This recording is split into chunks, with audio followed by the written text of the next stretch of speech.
Hello, all, and welcome to Social Work 230 Social Work Ethics.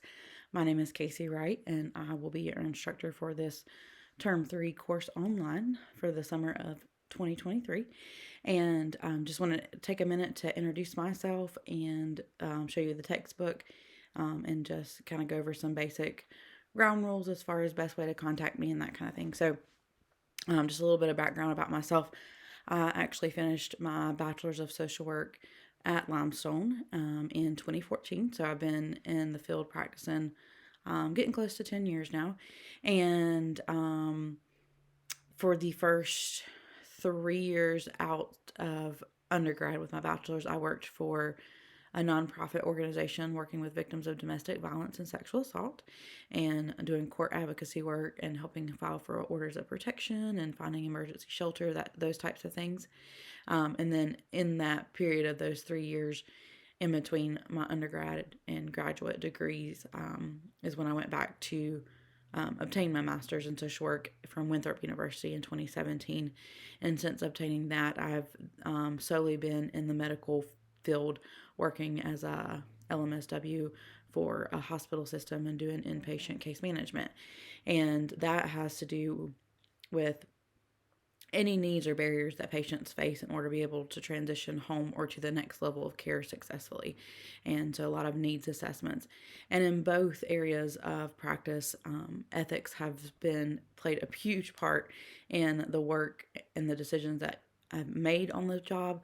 And really, ethics, no matter what line of work you go into, whether it's social work or another helping profession, will definitely need to be the guide that directs your professional decisions. And so the Code of Ethics for Social Work is produced by the NASW, the National Association of Social Workers, and you can find the NASW Code of Ethics online for free and download a copy of that, or you can order a hardback book. Either one is fine, but you will need to have access to that during this course. And then your textbook, in addition, will be, and this is what it should look like. Your may look slightly different because this is the instructor's version, but it's Ethical Decisions for Social Work Practice. And this is the ninth edition. And it's by Dolgoff, Harrington, and Lowenberg. And so just make sure you do have the correct textbook for the course.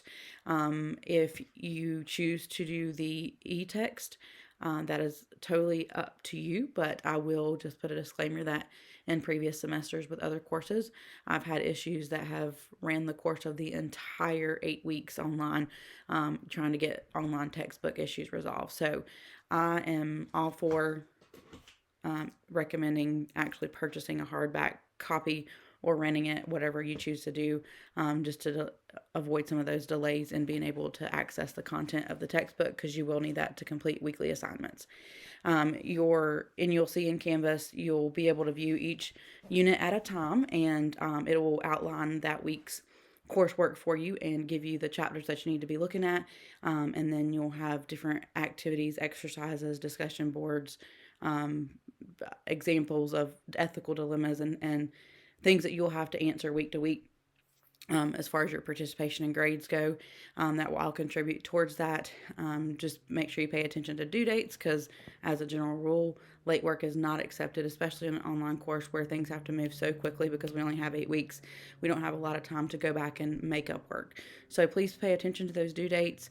Stay on top of those. The best way to reach me if you run into an issue is by the Limestone email account, which is CK Wright, WRIGHT, at limestone.edu. You also can message me in Canvas if you would like through that messaging system. But outside of those two forms of communication, my phone number is also listed on your syllabus and in the welcome section. So you can take a look at that. If it's something urgent and can't wait for a response to a message, then feel free to give me a call. I will host virtual office hours every week on Tuesday mornings at 9 a.m. Via Zoom, and the Zoom links will be on your homepage under the virtual office hours link, as well as in the welcome information. But if you have difficulty locating that or need to set up an alternate time to meet, please don't hesitate to reach out and let me know. I'm very passionate about ethics. I believe it, again, should conduct any profession in the way that they make decisions, and almost all professions that have a license have some type of code of ethics in place to help guide you through that. But one thing to keep in mind is the code of ethics is not our code of ethics is not all encompassing, and it's not black and white. You're going to face a lot of gray areas, and so this course is really focused on helping you to be able to critically think and process not only the textbook information and the code of ethics information, but then apply it to everyday situations you might face in real practice, because it's not a matter of if you'll face an ethical dilemma in your social work practice, but when.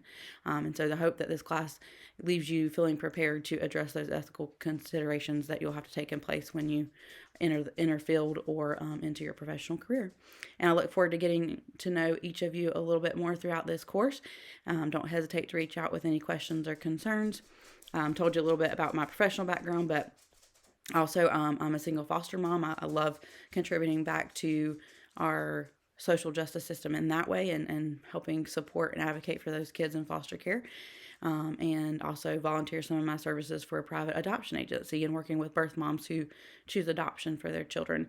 So I have a huge heart and passion for kids, and it's really evident in a lot of things I do in my life, even outside of my paid positions, which obviously I'm also an adjunct professor here for Limestone, which I've been doing now for almost 3 years, and truly enjoy getting to know the students. And I feel like and know that these students, y'all as students, contribute to our lives and our practice as professionals just as much as we do yours. So I look forward to learning from you as well this semester, and wish you all the best. Take care. Bye-bye.